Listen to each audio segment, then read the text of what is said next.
Su papa, true papa.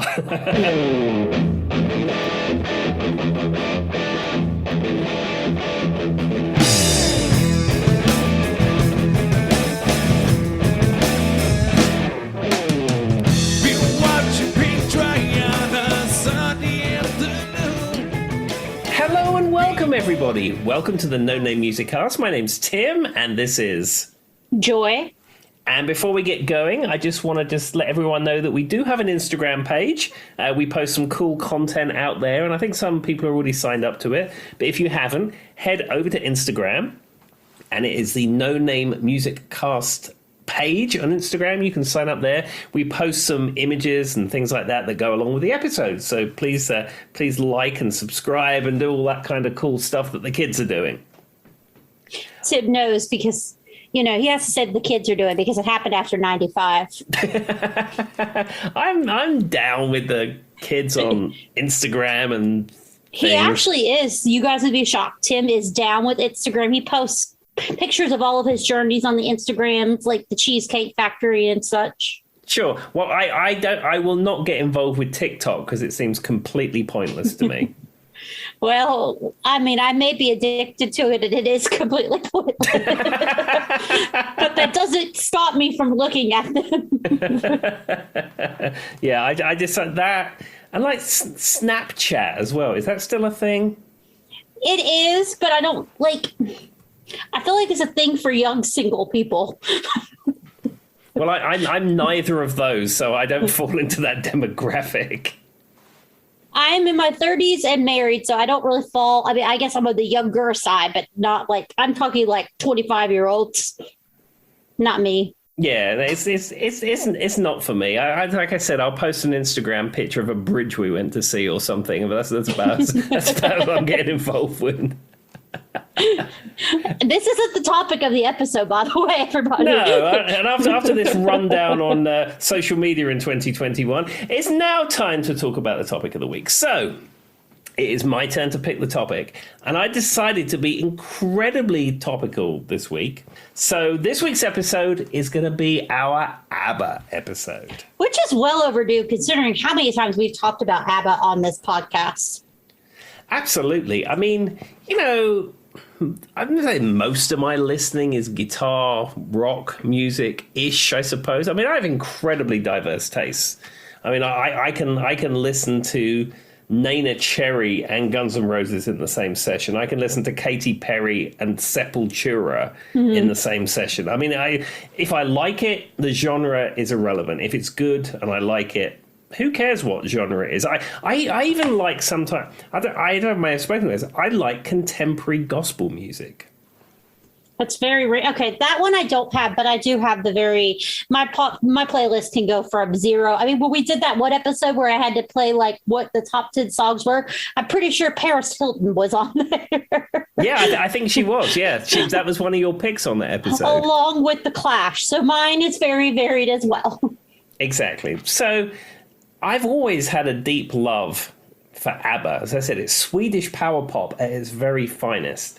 And everyone thought that ABBA was done in 82 with their last album they released.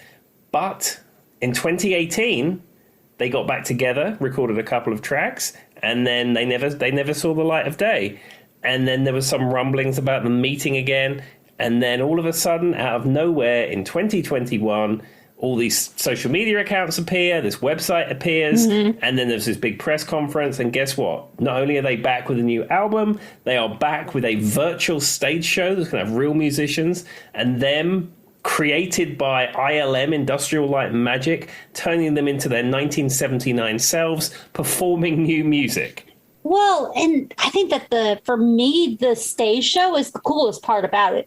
The songs are good, but, you know, and ABBA's amazing, but the concept behind the stage show is probably the best part.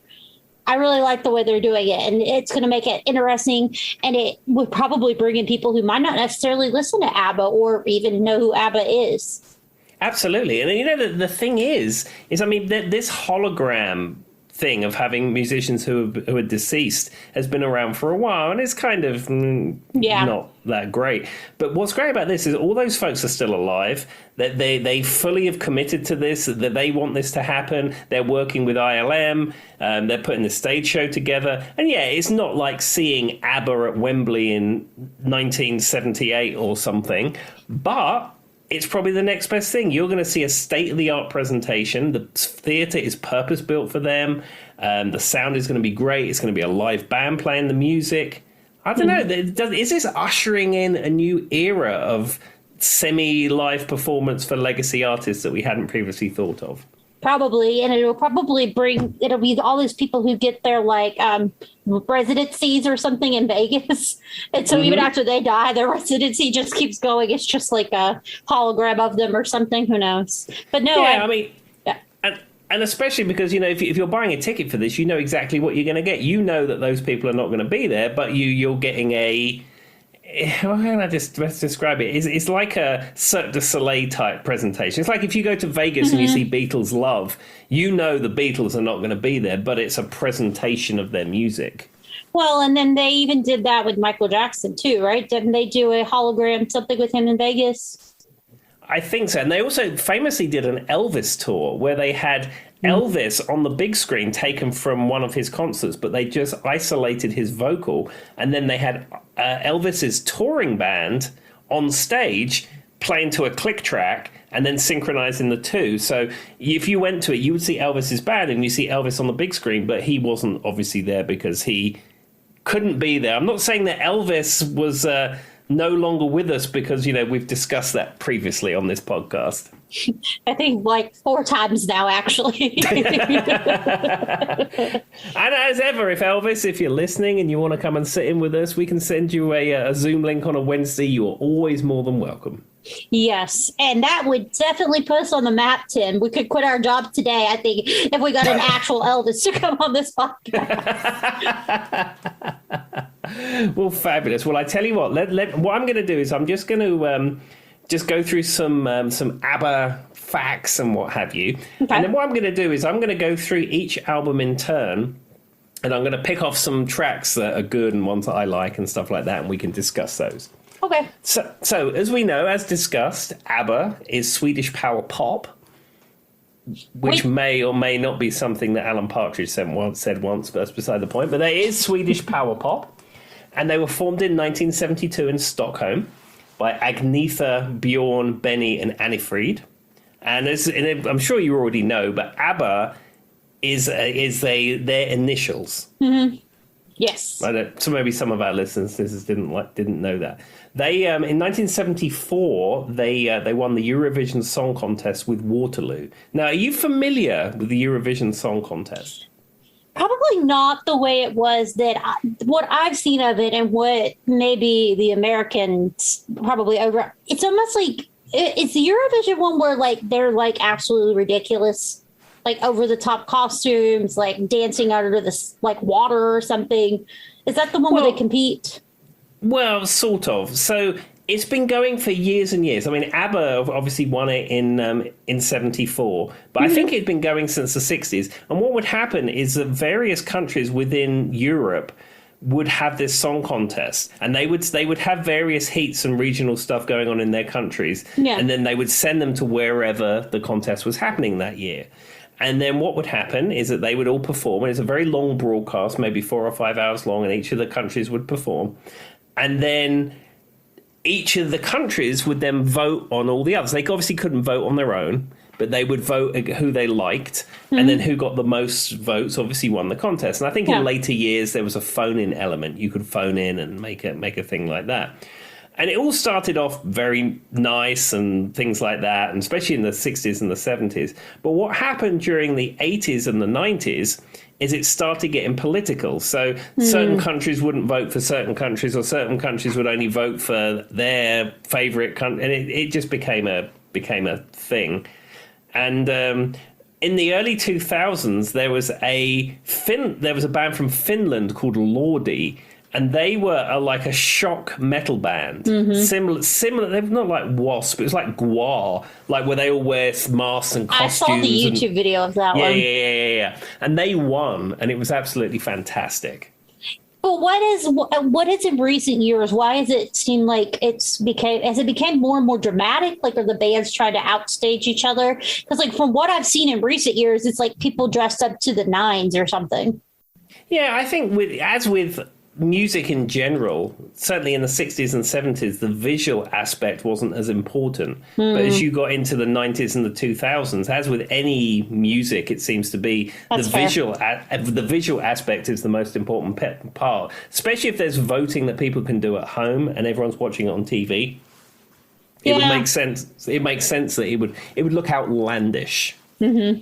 Yeah, that's kind of the way that's the way it's been viewed. And then there was that movie that was kind of making fun of it. Oh God, it's the guy from Step Brothers. I can't think of his name, the comedian. But anyway, there was a movie and it's basically making fun of Eurovision, like in the early 2000s, and like everybody's dressed up in ridiculous costumes. And like you said, it became more outlandish. So that's probably what I'm associating it with. Absolutely. Well, in England, for the longest time, the guy who did the commentary on it was Terry Wogan. And Terry Wogan, we mentioned in a previous episode, because he was the guy who was the chat show host. You remember with David Icke and the purple suit and everything? He was that chat show host. And his commentary was always very kind of dry humor, cutting, semi-making fun of it type thing. But it was British. Yeah, but it was very popular, and yeah, for many people, when Terry Wogan stopped doing it, and he died a number of years ago, but when he stopped doing it, Eurovision was never quite the same. Well, that's because we all kind of strive for that familiarity. He was probably just that nostalgic piece that everybody liked. Exactly. Anyhow, back to ABBA. So in 2005, their version of Waterloo was said to be the best Eurovision song, or it was voted the best Eurovision song on the 50th anniversary contest, for the 50th anniversary contest thing that they did to celebrate Eurovision. And ABBA Gold, the compilation, has sold millions and millions and millions of copies. And I'm sure, I would imagine at some point you probably owned a copy of ABBA Gold. I do currently. I have it on vinyl. Ah, there you go. See, yeah, it's fantastic. Everything ABBA all the time is basically how I live my life. Fantastic. And at this, we may have mentioned this before, but at this juncture, I can exclusively reveal that effectively I have been a member of ABBA. What? This is like a No Name Music Cast exclusive. I think I may have heard something along the lines. There's some weird connection, but I don't remember what it was. Well, I mean, it's by extrapolation, but effectively, he's their twice removed cousin. So many years ago, in the early 2000s, I used to travel to Sweden, and it was set up for me to play a gig with a guy called Mike Watson. He goes by the stage name of Little Mike in Jönköping in Sweden. That's where he lives. And Mike Watson, on the cover of the Waterloo album, is Napoleon facing backwards. Oh, yeah. And that is Little Mike Watson. And he famously was the bass player on a number of ABBA tracks. Now, ABBA, keyboard players, guitar players, etc., but they would have different drummers and different bass players and different brass players and stuff in the studio, depending on the track. He wasn't their main bass player, but he did play on a number of hits. So Mike Watson, the guy that I jammed with in a nightclub in Jönköping in about 2002 or 3 or something like that, he played on SOS, Mamma Mia, Winner Takes It All, and Super Trooper. So some of their major hits, basically. Yeah. So effectively, if you extrapolate this out a little bit, I've played with ABBA. Well, there you go, Tim. That's our hot take from the night. Tim played with ABBA. He talks to them all the time. They actually called him before this episode to give him the approval. Well, I mean that's the thing. I mean, I said, Benny, Bjorn, I said, people want new music. And he's like, I don't know if the ladies are up to it. I said, Benny, Bjorn, have a chat with them. Tell them you spoke to me. We're basically BFFs. Okay. But well, anyway. So get back to ABBA. They said they had a number of albums and they had lots of success and they toured the world and they were the biggest thing ever. And I think at one point they were making more money than the GDP of Sweden. Wow. And we was what. Yeah, and when I was preparing for this episode last week, I went through YouTube looking at various ABBA videos because they've all been upscaled for 4K. This happened a few months ago, and people were saying, "Oh, I wonder what's going on with ABBA. They're upscaling and re-uploading all their videos. I wonder what that's all about." But now we know. It was like a foreshadow. And I was watching the video for "Gimme, Gimme, Gimme a Man After Midnight." And one thing that's very apparent, they're all in the studio and they all have the biggest smiles on their faces. And Hannah said to me, she said, they look so happy in this. I wonder why that is. And I said to her, there's a room beside this studio literally printing Swedish currency. Yeah, I'd look so happy too. That's a good point. But in general, when they perform, they always kind of look like a happy group. Absolutely. I mean, their music is good times. I mean, in their last album, The Visitors, there are a lot of dark themes, but on the whole, all the songs that you hear are happy, upbeat, disco, good timey type songs. Which I personally love. But you're right. Even The Visitors, I mean, it's still kind of got an upbeat sound to it, even though there are some dark moments. Very existential, dramatic, but I still think it sounds kind of happy overall. Exactly. Well, anyhow, I mean, there's 101 different things that we could talk about. ABBA, you can talk about the Mamma Mia stage show. You can talk about the film that came out. You can talk about their solo careers. You can talk about when I said they broke up in '82 and their resurgence and all the tribute bands and cover bands. I mean, we could go on for hours about the various ins and outs of ABBA. But Tim, okay, guys, if you're playing, get your bingo cards out. Here's a fact for you, Tim. Do you know about the group A-Teens in the '90s? The ABBA Teens, yes. Wasn't it produced by Benny and Bjorn and they were doing teeny bop ABBA covers? I don't know if it was produced by them, but they did ABBA covers. And they were Swedish. They came out of Stockholm. So, and it was about 98, 99. I'm just guessing because I was probably 8, 9 years old. And yeah, they were on Nickelodeon, Disney, something. And I mean, it was ABBA hits. They were literally mostly just putting out, I think their first single was Mamma Mia. I definitely know they did Dancing Queen. And of course, it was 2 guys and 2 girls. Of course. And I can exclusively reveal in the thrift shop that I go into every week, they have an ABBA Teens CD in there. And I have passed on it every week and nobody has bought it. Well, I can't account for why that would be. See, I want my ABBA, and I want my ABBA to be pure. I don't necessarily want covers of ABBA songs. I could agree with that, but it was just kind of a way. It did bring some resurgence or maybe some interest back into ABBA for people who didn't know it. So that's something. But yeah, I mean, I think they only had 4 or 5 songs, maybe tops. Yeah, it was a thing for a while, and there was a tribute band in England called ABBA Gold, who were riding the crest of the wave of the ABBA resurgence, and they would dress up like ABBA and they would perform the ABBA songs. And the interesting thing with ABBA Gold, if you booked them, it was a franchise, so it was possible that there was 4 ABBA Golds all working at the same time, so you didn't know which one you was going to get. Let me guess, though, it was always 2 guys and 2 girls. Absolutely. It was a lot like Blue Man Group. I mean, if you dress up as ABBA in all the costumes and you look about right, it doesn't really make any difference. Probably. As long as you got one blonde right there. She has a very 70s look. You're fine. Exactly. One guy with a beard playing piano. Bob's your uncle. There you go. ABBA Gold. Thank you very much. But did you know that they were known as ABBA Teens? This is the true thing. They had to change their name to A-Teens. Just A-Teens to avoid some type of litigation. Maybe they were nothing to do with Benny and Bjorn. I don't know. I have no idea who produced them. I'll look it up after the thing and post something. But I do know that their version of Dancing Queen but the music video, I can vaguely remember it was based off of the Breakfast Club movie. And that's pretty much the extent of what I remember about them. And I wouldn't have known that because I've never seen The Breakfast Club. Shocking. Another exclusive. That's not an exclusive. The fact that I've never seen a film. Sarcasm. All right, back to ABBA. We detoured into 18s. Exactly. So I was going to go through their albums. Album by album, and I was just going to pick out some of the good songs. So their first album they came out with was called Ring Ring.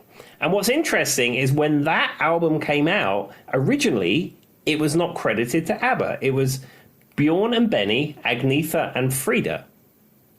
And subsequent pressings of it put the classic ABBA logo. And in fact, the ABBA logo, originally, where that came from, because you know the two B's are back to front? Mm-hmm. In the ABBA logo, They did some photo shoot where they were all holding a letter up, and the photo was taken after they was decided that they were going to be called ABBA, and one of the B's held it back to front by accident. And it looked nice. And when the pictures were taken, they thought, actually, this seems pretty cool, and that became the classic logo. And it's a registered trademark, so whenever you see the ABBA, it always has the R on it because it is, in fact, a registered trademark. That's the way to go about it, though, if you want to make all that money for those T-shirts.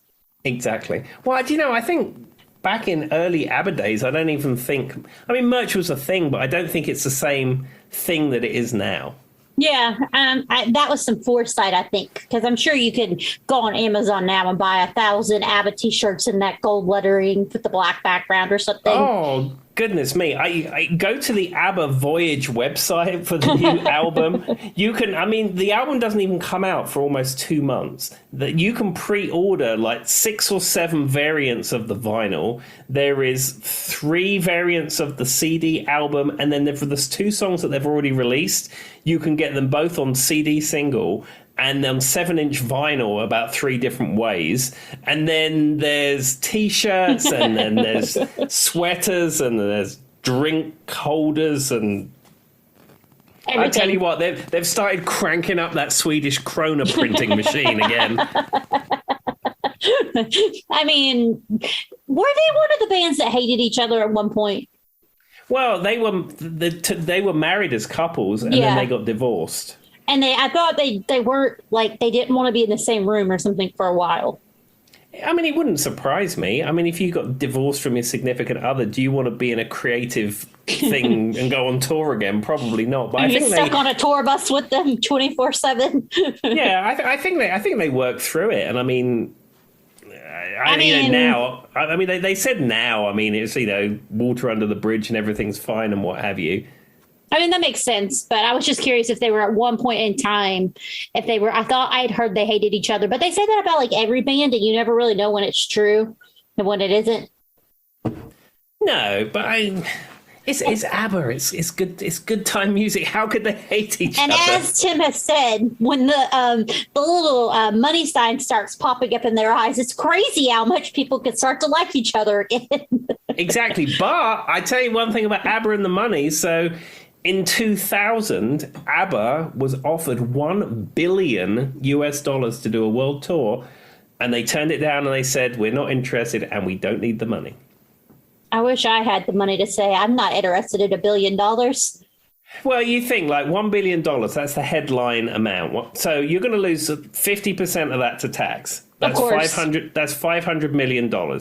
So if it's going to be probably $100 million each for the members of ABBA, and then the rest of it is going to be in crew and staging and production and all the other stuff that it costs to put on a thing like that.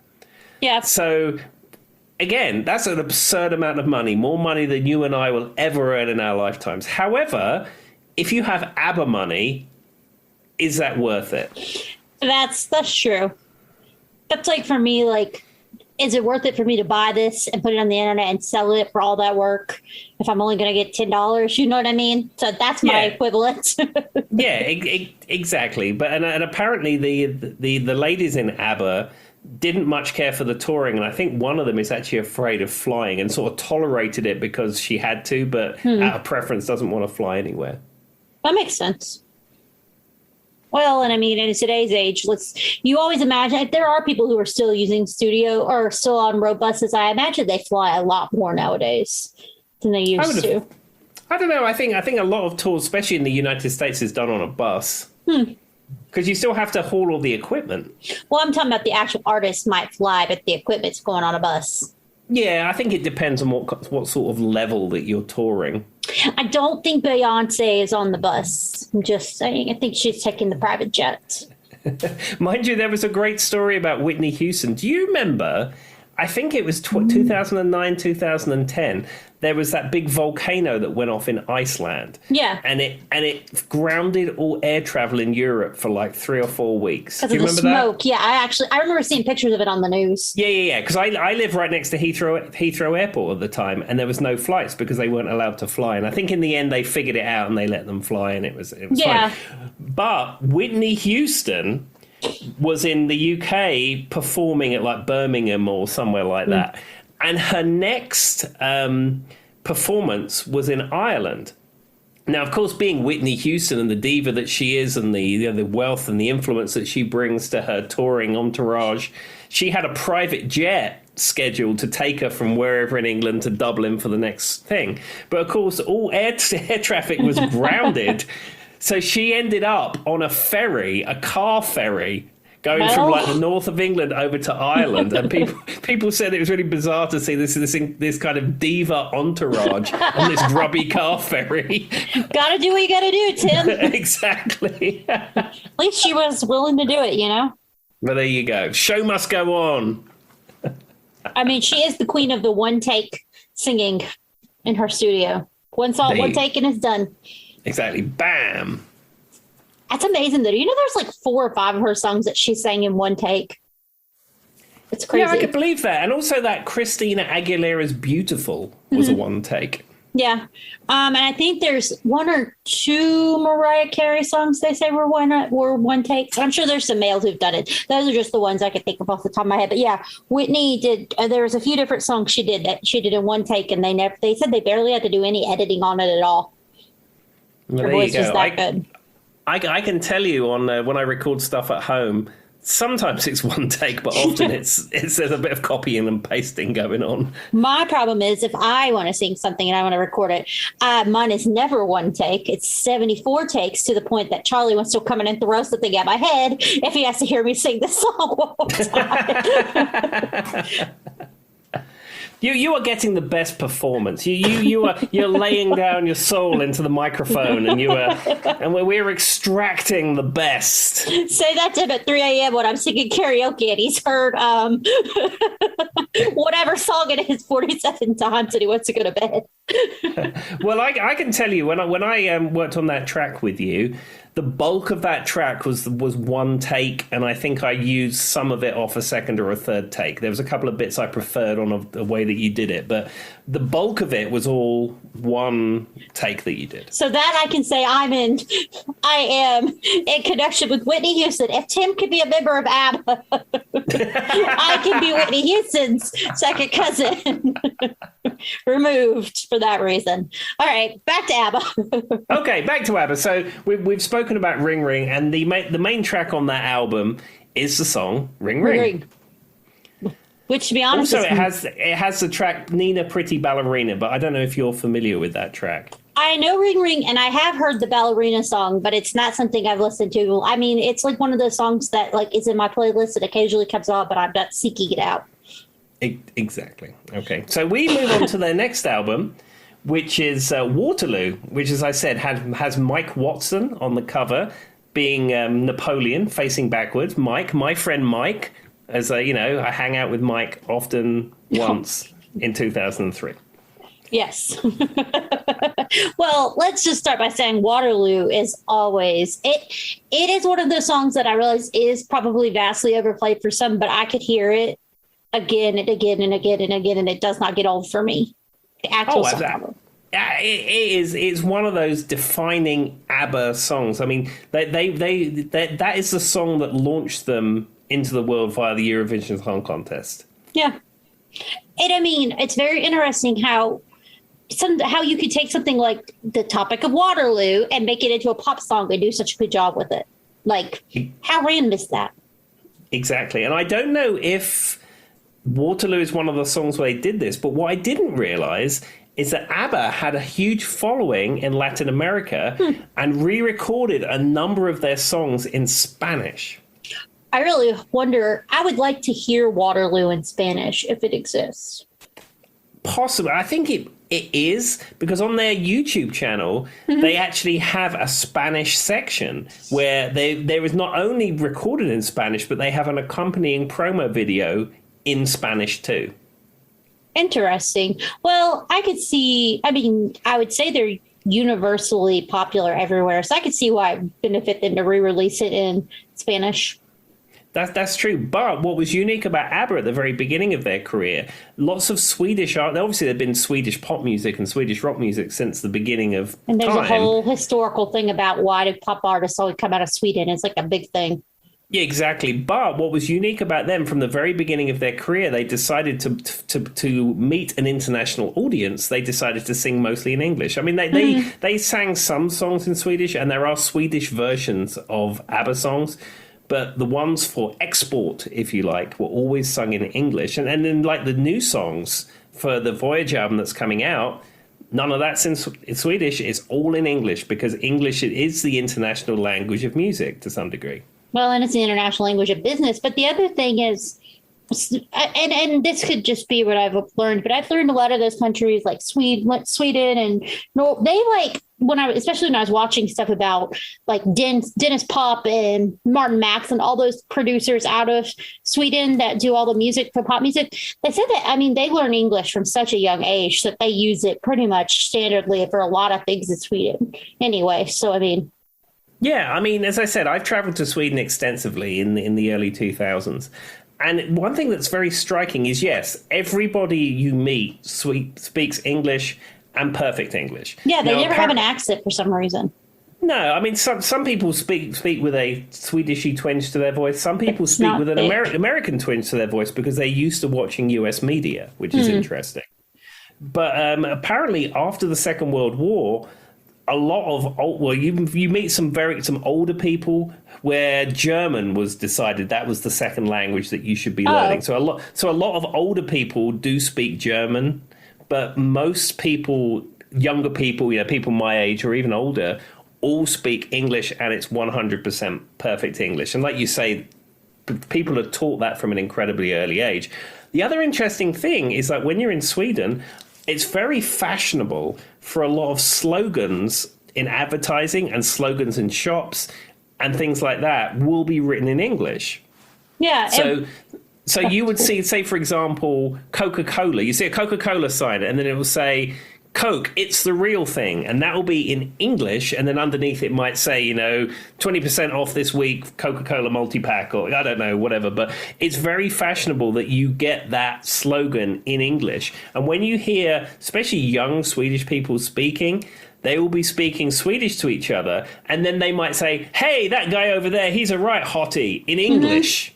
Yeah, as a kind of thing. That's what I was going to say. Is when I was watching that show, they said that especially in the modern day younger crowd, they speak English and Swedish in the same sentence sometimes. They just it's just very interesting. But I guess if it's so ingrained in your culture, you might just say it without thinking about it. You know what I mean? It doesn't dawn on them. They just kind of probably do it naturally. But I thought it was interesting that when I hear them speak, there is some of them that have that like slight Swedish sound to them. But you were right. They sound more American than a lot of other English speakers because they don't really have like a British accent or anything. And I had never thought about the fact that they're probably watching American media. Yeah, and I've met people from Holland as well that, again, speak with that kind of American-y twinge to their voice, simply because there's so many American films on TV and American TV shows, and there's so much US media now.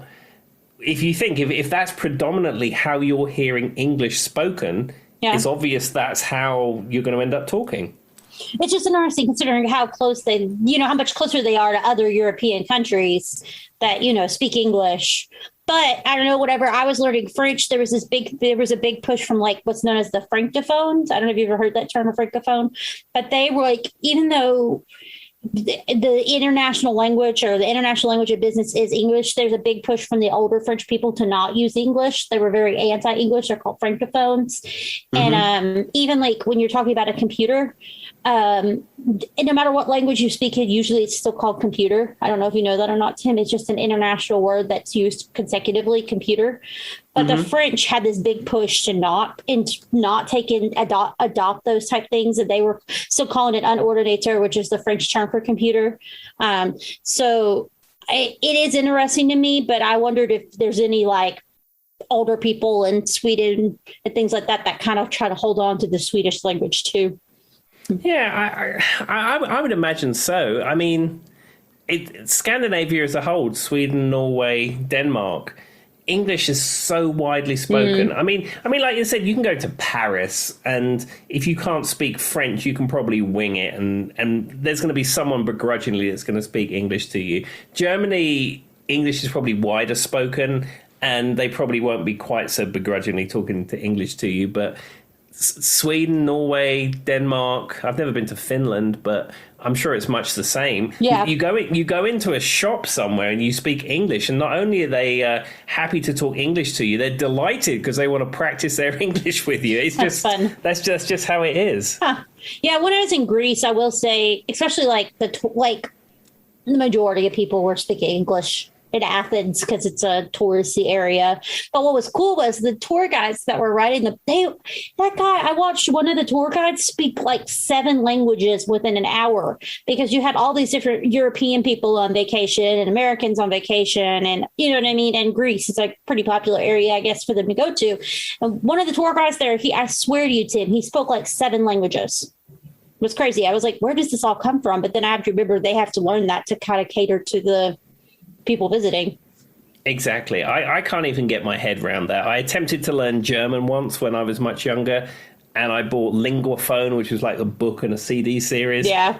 And I just couldn't get my head around that. And back in my Swedish travel days, I picked up some things, but I couldn't speak Tim's it. not up on his Swedish language. Well, I will say, I can't tell you a word of what they said. Like Greek really does, it all sounds Greek to me. It really does sound Greek. It's a very interesting sounding language, but I would not be able to even begin to figure out. I don't even know.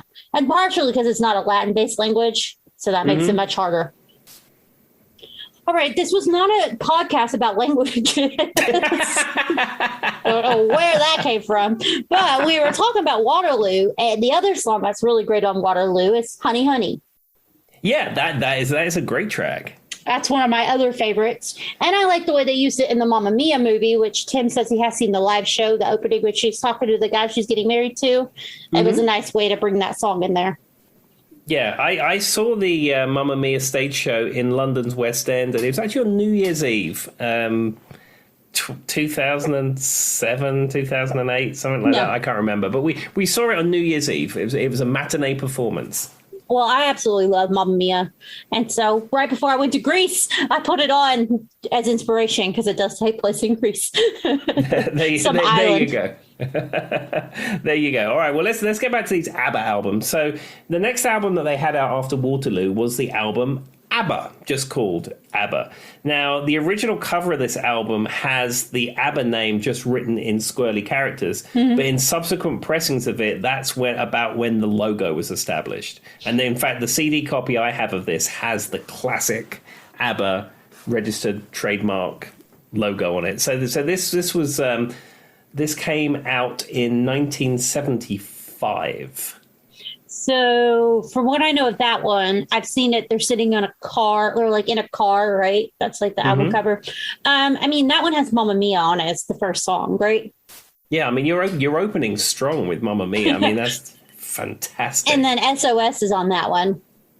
Absolutely. This must have been one of the albums that Mike Watson, my friend, my personal friend and musical collaborator, Mike Watson, worked on. Okay, Tim, let's name drop a little more there. Oh, Lord. But yeah, I also like Man in the Middle. That's a good track on here. that is a good track on here. I'm trying to think. Those are just the two that I know off the top of my head. I'm sure there's some B-sides that I'm not thinking of off the top. Isn't there a song called Rock Me? Yeah, Rock Me. Rock Me's on this one. That's on side 2. That's a good track. Yeah. I mean, I could play, and I feel like ABBA is one of those bands that if you play their album from the beginning to end, it's really cool to listen to. Because we were actually having this conversation. There's certain albums that you can just pick songs off and you're like, this is really good. This is okay. But there's certain albums that you would have listened from to A to Z to get the whole picture. And I feel like ABBA's albums are cool like that. They are. I mean, I've got all of ABBA's albums, and there aren't really any clunkers on them. Mm-hmm. There's some that you might not like as good as others, but I mean, all of it is high quality Swedish power pop, which is exactly what it should be at all times. Exactly. Okay, so we move from ABBA, one of the self-titled ABBA album, and the next album we have is Arrival. Now, that is the album where they're sitting in a helicopter on the cover. I'm trying to think of what's on that album, Tim. Oh, it has Dancing Queen. Oh, okay. Then definitely. I mean, is that the opening single? No, the opening track on side 1 is When I Kissed the Teacher, which probably isn't cool in 2021, in all honesty. Well, we've talked about there are a few songs. I've even thought about making an episode on songs that didn't age well because the list is endless. Exactly. I don't think ABBA were condoning shenanigans in 1975. Whoa. However, it just didn't age well. Isn't in Dancing Queen she's 16 years old? Probably. So yeah, I'm pretty sure it says she's 16 years old in Dancing Queen. Don't quote me on that. No, young and sweet, only 17. Only 17. Don't come for me, Internet. I was close. Of course, there's the Beatles. She was 16. That was another. She was just 16, if you know what I mean. Yeah, that one didn't age well either. No, that's true. That's true. But the age of consent in the UK is 16. I'm not condoning these songs, but I'm just saying it's a statement. Okay. Well, I mean, actually, in America, it varies from state to state. There's not one universal age of consent. But anyway, yeah, she's dancing in what I think is a club at 17. Mm-hmm. Of course, I have to keep it perspective. I mean, how young can you start drinking in Sweden? I don't know. UK is 18. They're very liberal in Sweden. I mean, it could be 16 or 15 or something. I honestly can't remember. It was funny. When I went to Europe when I was 16 years old the first time, they had just passed where they were trying to enforce the 18-year-old law. Not one person enforced it the entire time we were there. No, I mean, I can tell you going to pubs in England, I mean, I've been blessed with looking young most of my life. No one has ever asked me for ID in a pub, ever. I mean, we were just we'd be sitting there and somebody would want a glass of wine, and we're obviously teenagers. They just bring it out. They didn't question it. Sure. I think we had one person who was, when we were in Spain, say something about, well, we just changed those laws. And that was the extent of it. That was about it. But that was right when I guess they moved it from 16 to 18 or something, or I don't know. But yeah, they didn't really enforce it the entire time we were there. There you go. Anyhow, ABBA being with their songs that don't age well, they're on Arrival. So we have when I Kiss the Teacher, which we discussed. But like you said, we have Dancing Queen on there. We have Knowing Me, Knowing You. Aha! No, that'll be in my head. That'll be in my head for a while. That one's got such a cute little rhythm to it, though. Exactly, and also on that album is Money, Money, Money, which is my favorite ABBA song, probably besides Waterloo. And Does Your Mother Know?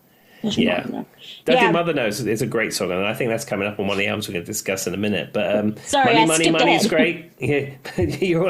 But I tell you what else is also on here is Tiger. That's an obscure album track, which is kind of cool. I don't know that I've ever heard Tiger. Is it about a tiger?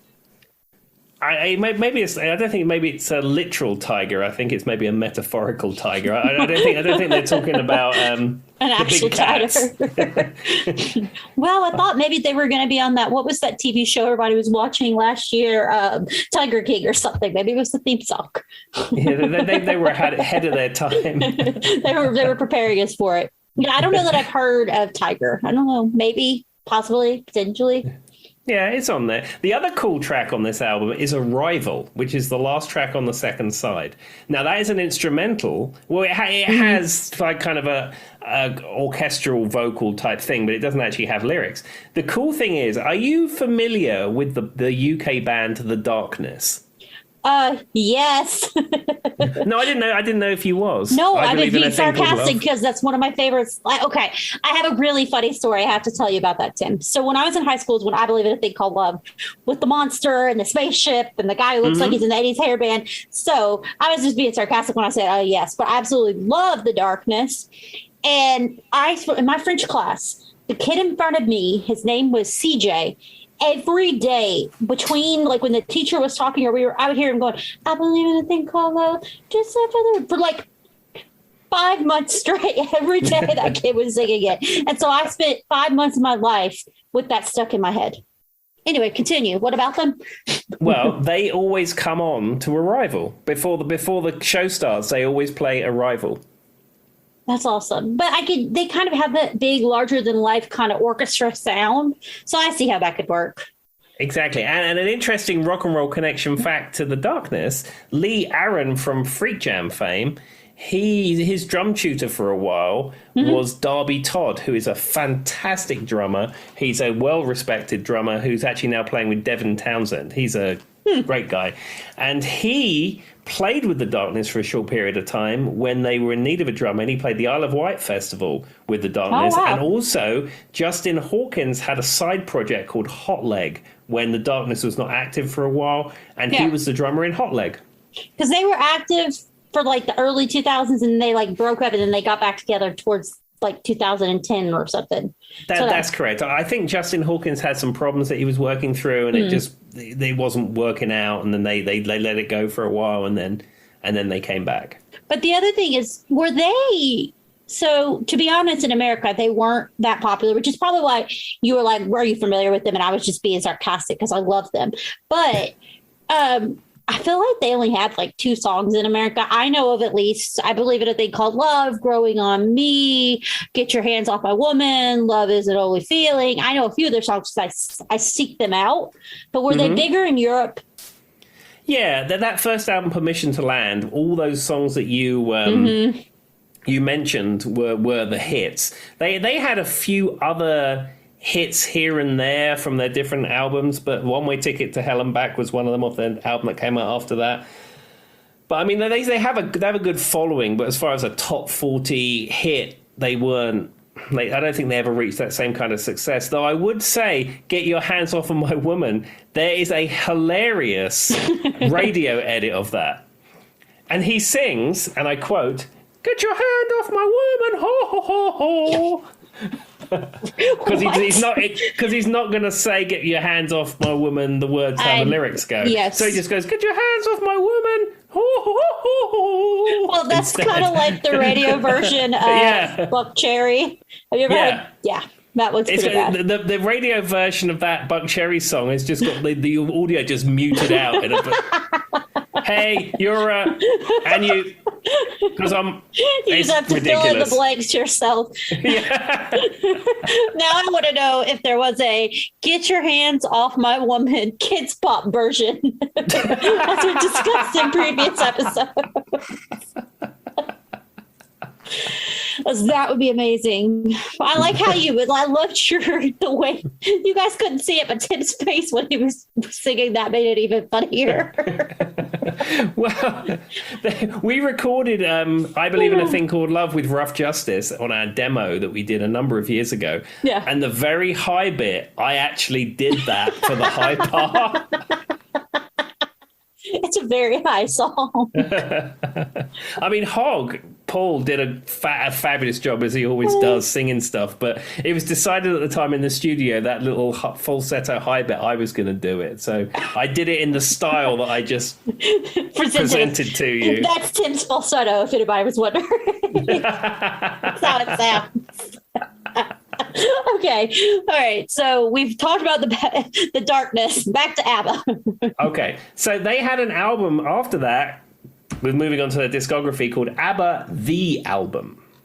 ABBA The Album. I have heard of ABBA The Album because I kind of thought that sounded a little silly. Not going to lie. Well, it's like maybe it's ABBA. This is the definitive article or something like that. It has like two little dots, like a colon or whatever. Yeah, it's like ABBA colon The Album or something like that. The album. This has got Eagle on it, which is a song I really like. Well, it also has, of course, Take a Chance on Me, which would you say, besides Dancing Queen, Take a Chance on Me is probably their number one hit? Maybe SOS?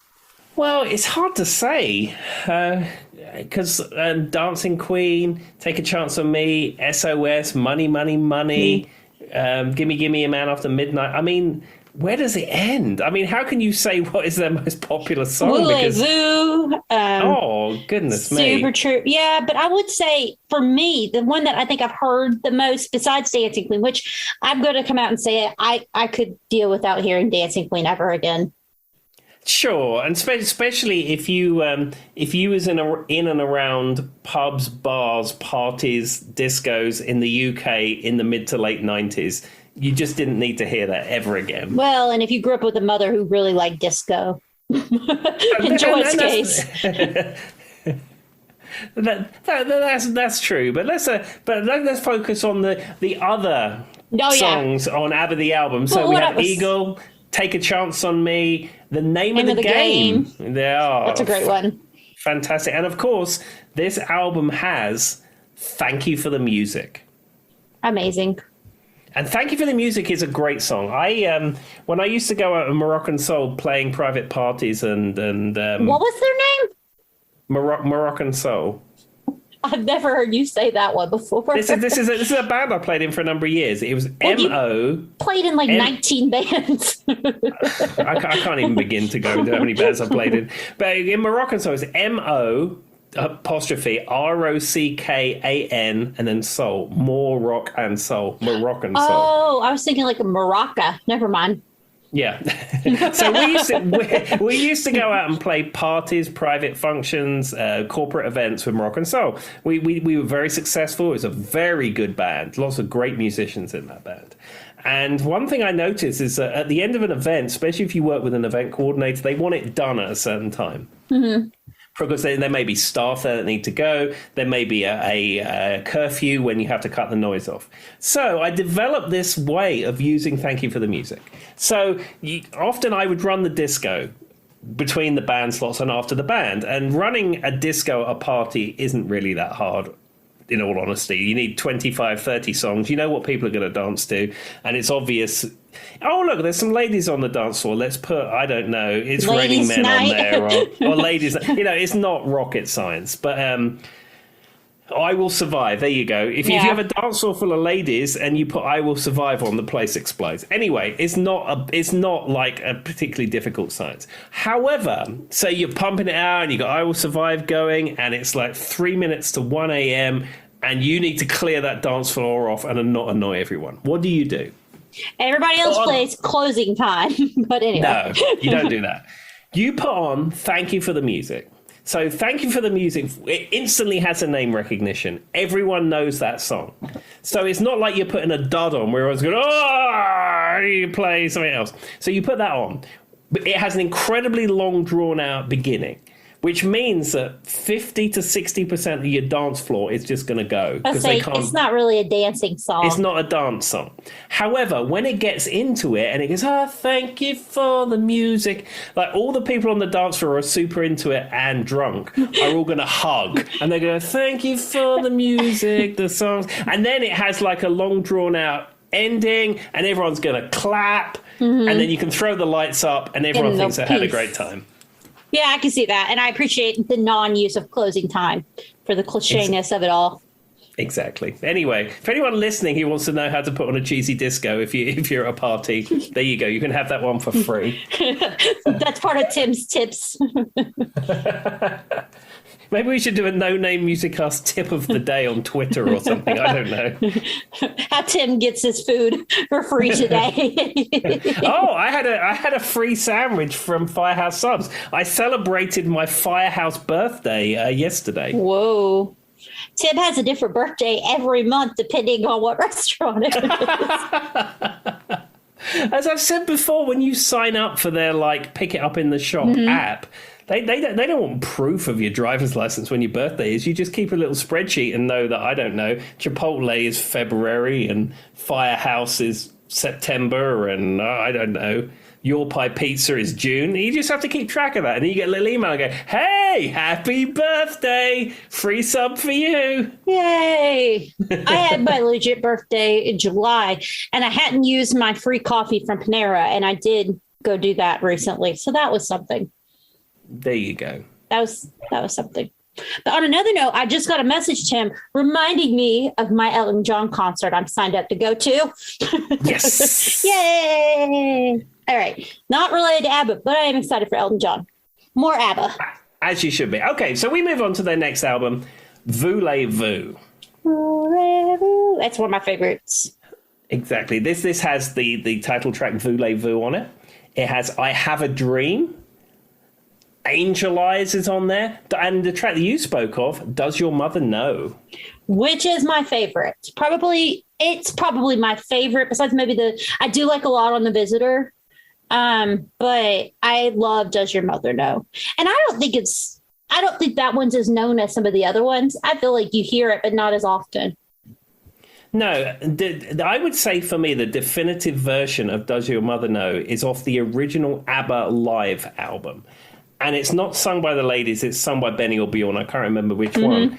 And that's obviously his party piece. Or as they say in the Freak Jam world, it's his love shack, if you will. It's the song that he got to front and do all the stuff that he wanted to do. And I've seen a video of him, and he really enjoys the fact that he can put his guitar down and run around and sing his song. But the interesting thing about it is that my dear friend Jules, who we lost a number of years ago, he and I used to listen to that, and he always was adamant that song is the existence of time travel. I think you may have mentioned this once before, but I don't remember why.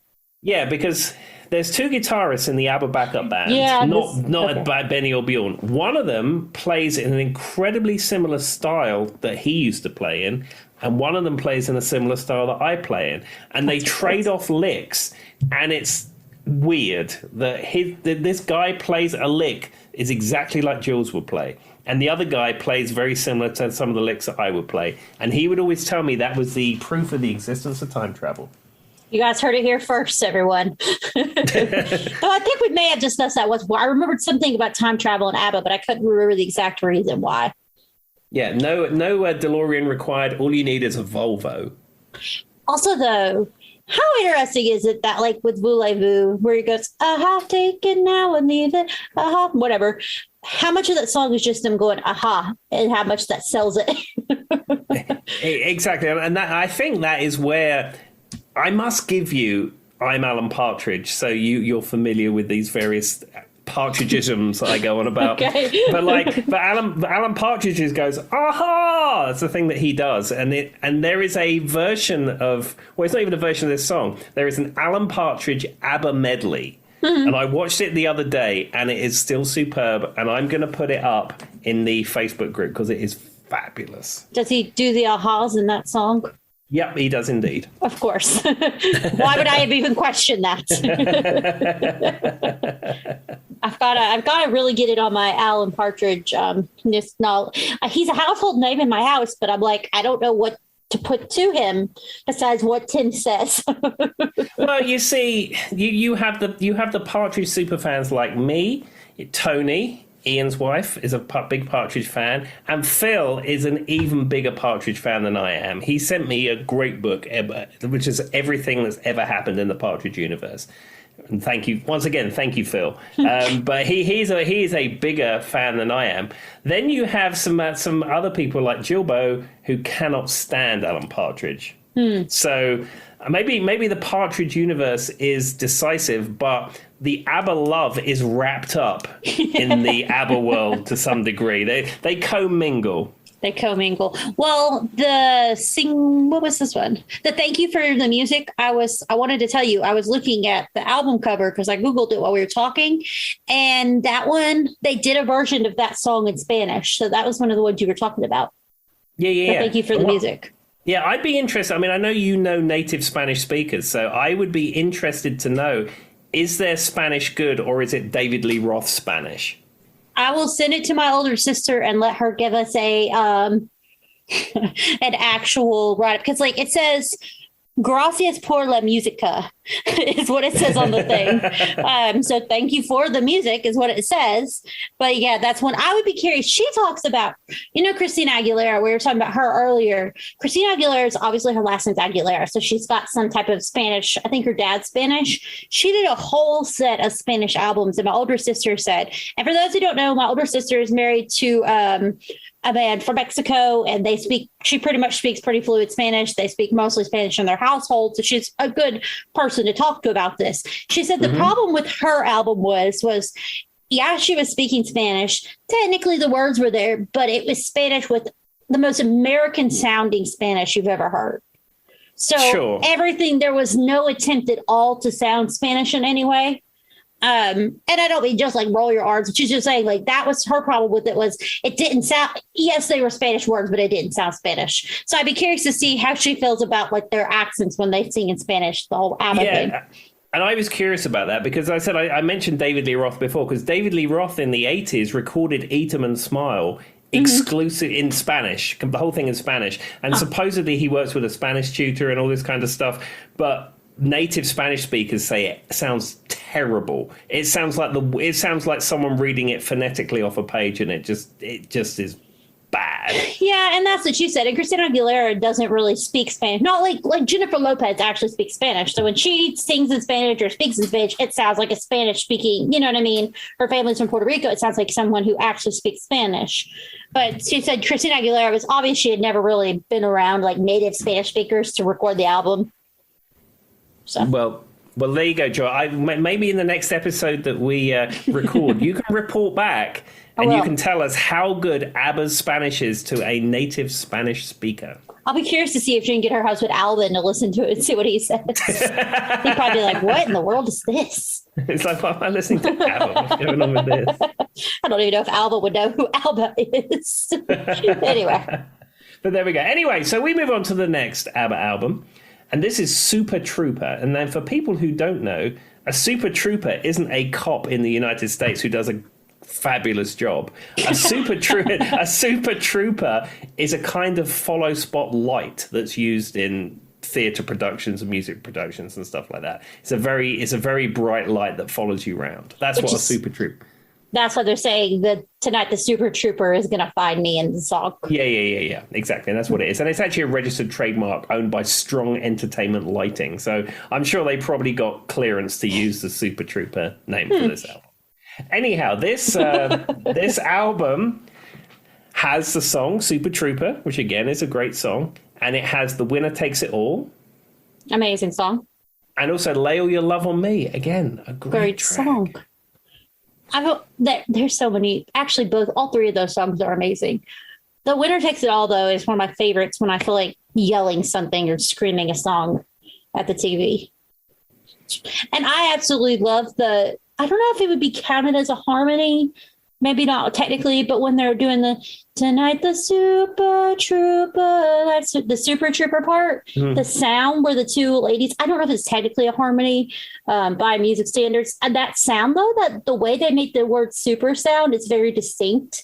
And for some reason, that's always stood out to me in that song. Yeah, I like the bit with the guys in the background going super pa, super pa.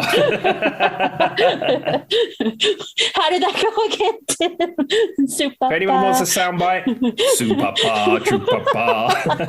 That's going to be on the promotional material one day for No Day Music Cast. That and Tim singing on the Darkness earlier. Oh, Lord. But yeah, whatever it is, I like that sound in the song. Okay, so we now move on to what up to 2 weeks ago was the final ABBA album. But now, as we all know, this is just another ABBA album. It's just one that they released, and that it's just part of their back catalogue, and that is The Visitors.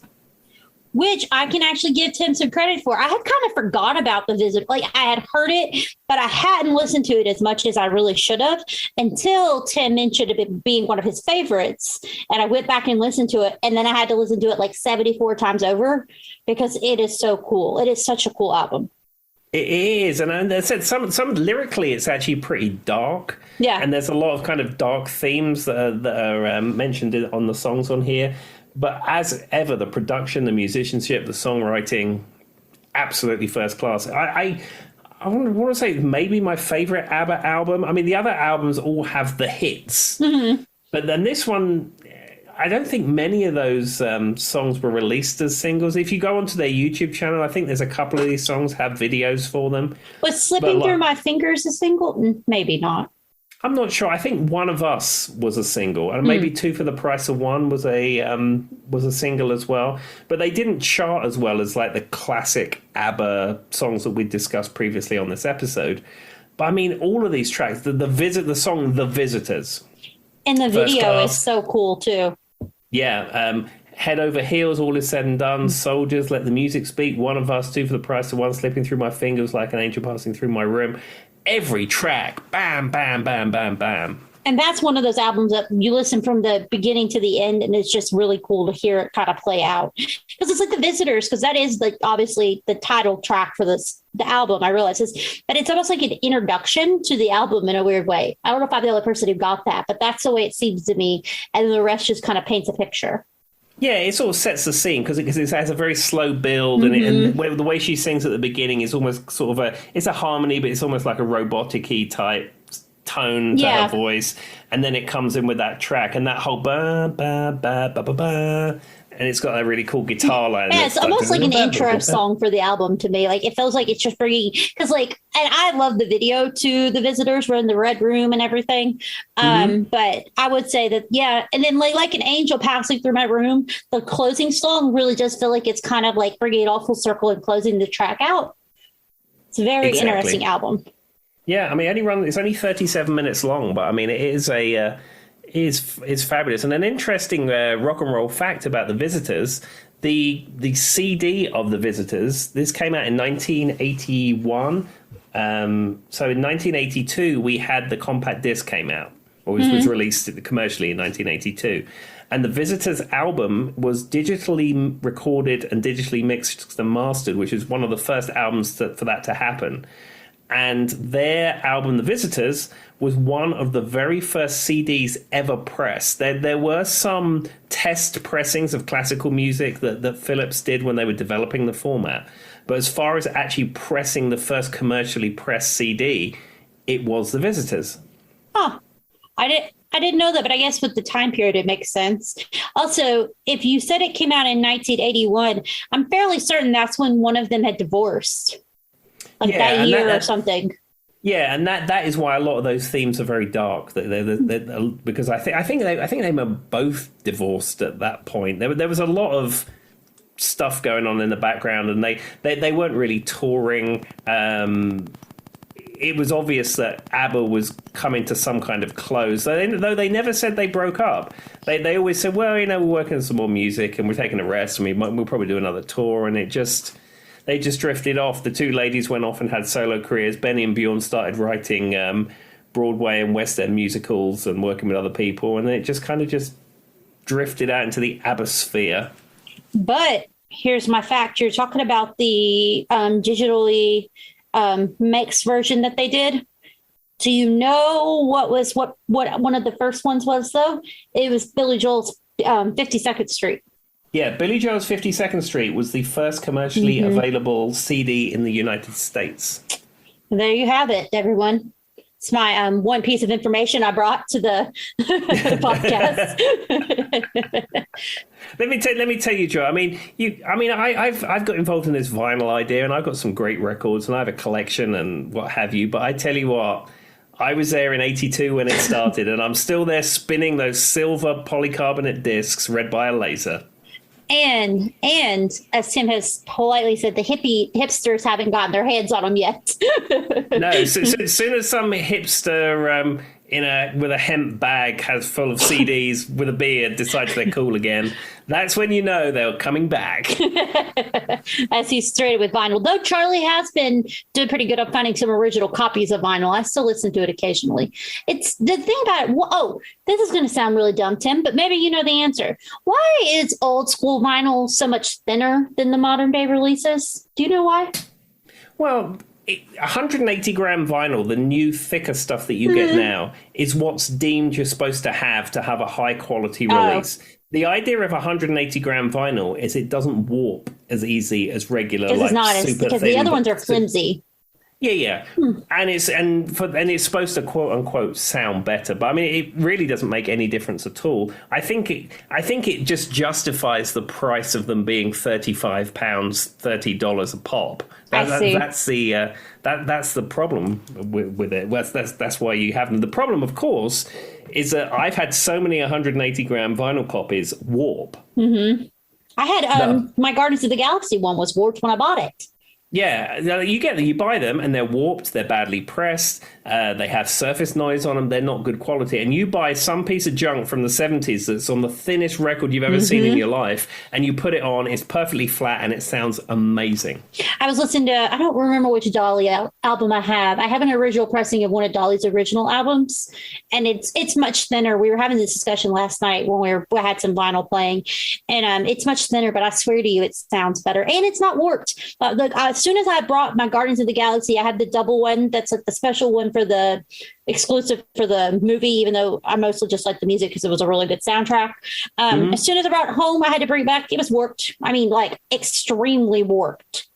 Yeah, and that's very common with modern vinyl pressings. But the problem is that they don't apply any quality control. So when you have records pressed, you pay for the pressing, and then you accept the fact that 25% of everything you press is going to be thrown away because they're warped, they're badly pressed, the labels off center, the cost of them.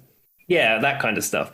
But all of the vinyl plants are at full production. They literally cannot keep up with the demand because it is so trendy to have records. And also, a lot of the people from back in the day who were the skilled artists who press records have left or died or moved away or not involved anymore. So you have a lot of folks who are not as skilled in that record pressing thing. Interesting. So what happens is these labels come along and they want 10,000 copies of Foo Fighters or whatever, and they're not willing to pay for throwing 25% of them away. So they say, "Oh, just package them; it'll be fine." And a lot of people buying them are either listening to them on very poor quality record players and don't care, or they're just buying them and hanging them on the wall, or just having them and listening to the songs on Spotify. That's what I was going to say. I think some of it is they have them and they put them on a shelf and it's just for look. Yeah.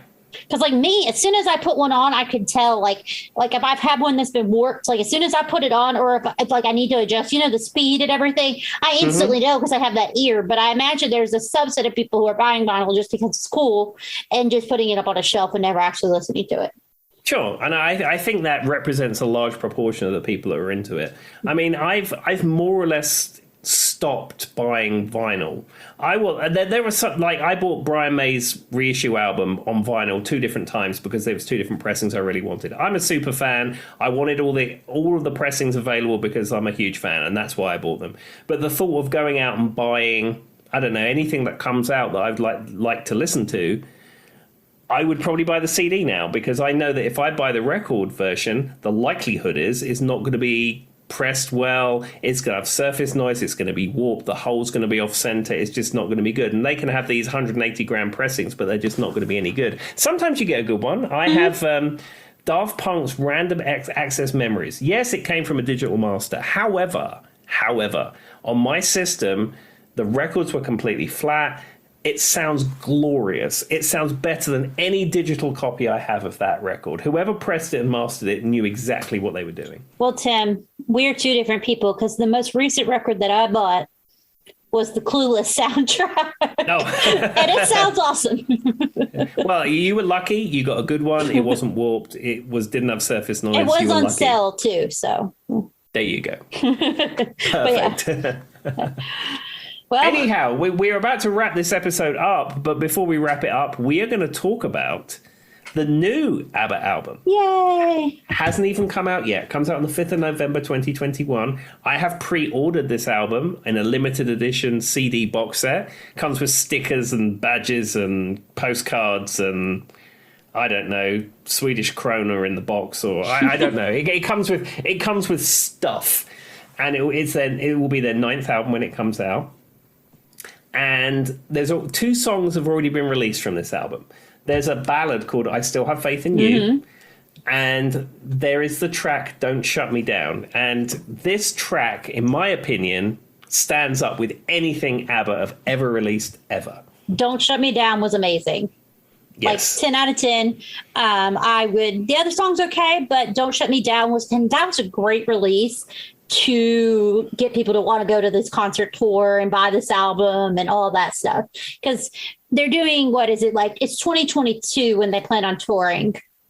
So yeah, next year. It's not really a tour. So thus far, they are purpose building a theatre in London. Yeah. It'll be an ABBA theatre, and it will have, as I said, have a live band, and it will have the ABBA band as ILM-generated avatars in their 1979 glory, and it will have lights and the way that it's done. And it's like, it's not a concert, it's a concert experience. Yeah.